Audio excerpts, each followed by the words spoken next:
얼굴에도 수많은 근육이 있다는 사실 알고 계십니까? 우리가 웃을 땐 이 수많은 근육 중에 16개의 근육이 운동을 하게 되는데요. 화를 내거나 찡그릴 때는 무려 28개의 근육이 운동을 하게 된다고 합니다. 근육은 얼굴 주름과도 관계가 있는데요. 놀라운 사실은 우리가 화를 내거나 찡그릴 때 근육이 운동을 하면 얼굴을 더 밉게 보이게 하거나 또 늙어 보이게 하는 효과가 있다고 하네요. 요즘 동안 열풍 때문에 젊어 보이고 싶으신 분들 참 많으시죠? 16개의 근육으로 얼굴도 젊어지시고 또 기분까지 좋아질 수 있다면 이보다 더 좋을 건 없겠네요. 안녕하십니까? TV 건강교실 권경화입니다. 허리 질환 가운데 디스크만큼이나 그 발생 비율이 높은 게 바로 오늘 알아보게 될 척추관 협착증이란 질환인데요. 이 척추관 협착증은 허리가 아프고 다리에 통증이 있는 등 디스크와 그 증상은 비슷하지만 40, 50대에 나타나는 퇴행성 질환이라고 합니다. 그래서 오늘 이 시간에는 척추관 협착증에 대해 자세히 알아보겠습니다. 도움 말씀 주실 대전우리들병원 강관수 선생님 모셨습니다. 네, 안녕하세요. 예, 흔히 우리가 허리나 다리에 통증이 있으면 디스크가 아닐까 생각을 하거든요. 근데 많은 분들이 척추관 협착증을 모르시기 때문에 또 그런 오인이 생기는 것 같아요. 사실 용어 자체도 생소한데 이 척추관 협착증 어떤 질환입니까? 흔히 환자분들이 많이 이제 척추 질환이라고 생각을 하시면 추간판 탈출증, 디스크라고 흔히 얘기를 하죠. 그거를 많이 생각을 하시는데요. 추간판 탈출증은 젊은 나이에 이제 멀쩡하게 잘 사시다가 급성으로 생기는 경우가 많이 있는 질환이고요. 척추관 협착증은 추간판 탈출증만큼이나 척추 클리닉에서 많이 접할 수 있는 질환인데요. 중년에서 특히 남성분들에서 많이 생기는 질환이고요. 말 그대로 척추관 협착증이란 척추를 채 뒤에 척추 신경이 내려가는 통로가 있는데요. 그게 척추관이라고 하는데 여러 가지 원인이죠. 후관절이나 뒤쪽 황색인대, 그다음에 후국이나 다른 골격 같은 게 자라나면서 척추관이 좁아지면서 신경이 눌리는 병을 말합니다.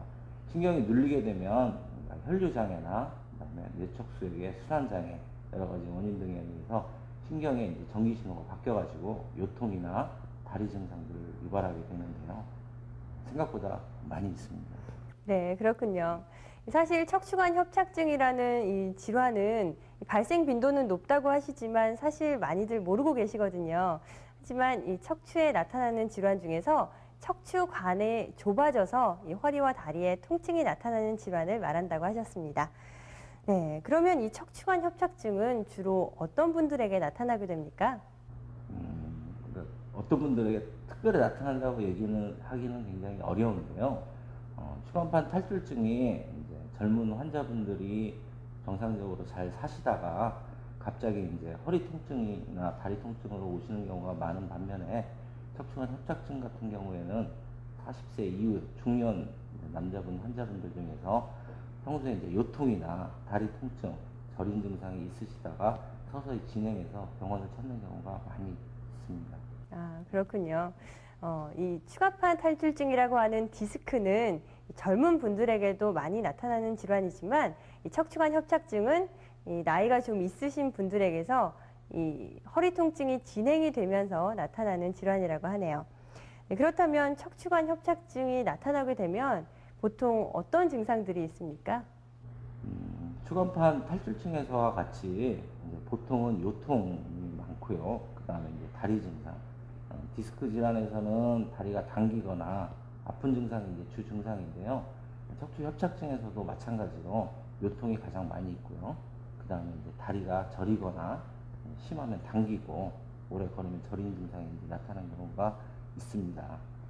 이 추간판 탈출증의 경우에는 허리를 구부리거나 앉아있는 자세에서도 통증이 많이 유발이 되는데요. 척추관 협착증의 경우에는 앉아있거나 허리를 구부리는 경우에는 증상이 없으시다가 오래 걸으시거나 서 있거나 하는 경우에 다리가 저리거나 통증이 있고 요통이 악화되는 경우가 많이 있는데요. 의학적으로는 간헐적 파행이라고 합니다. 그래서 이제 파행이라는 것은 다리를 전다는 뜻입니다. 네, 그렇군요.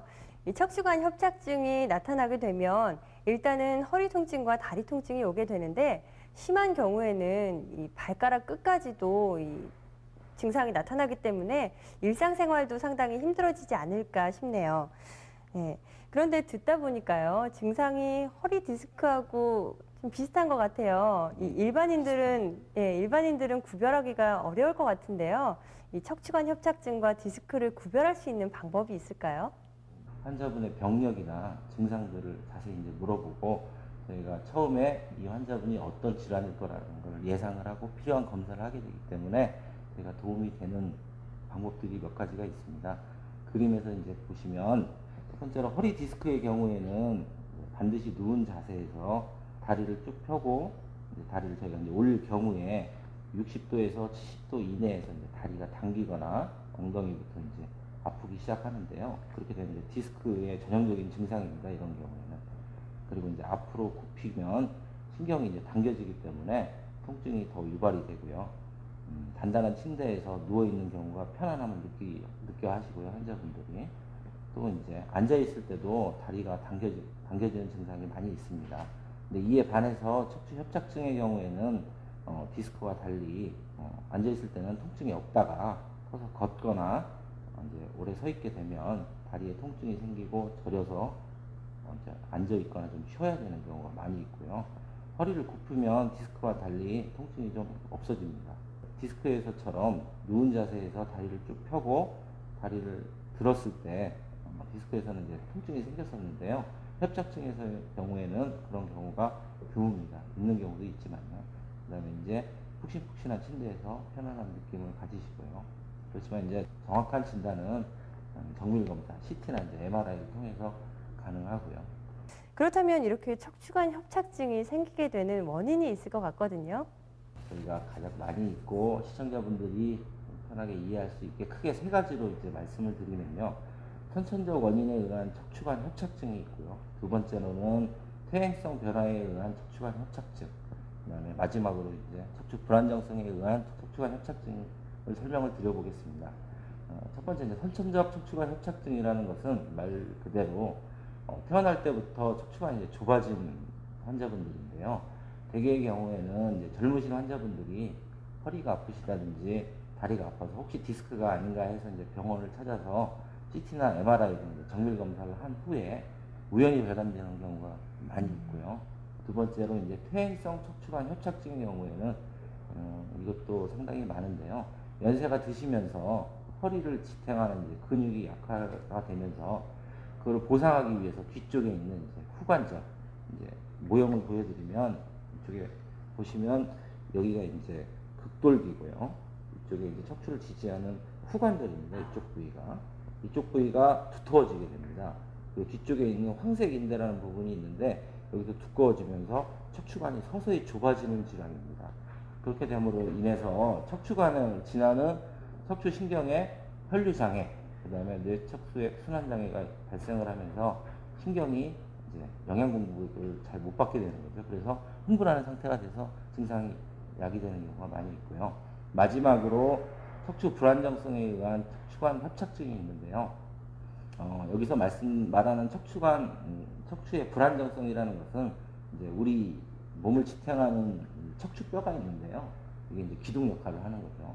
근데 이 기둥 역할을 하는 척추뼈 사이에 있는 추간판, 그리고 후관절 등이 약해져서 척추가 흔들리는 상태를 말합니다.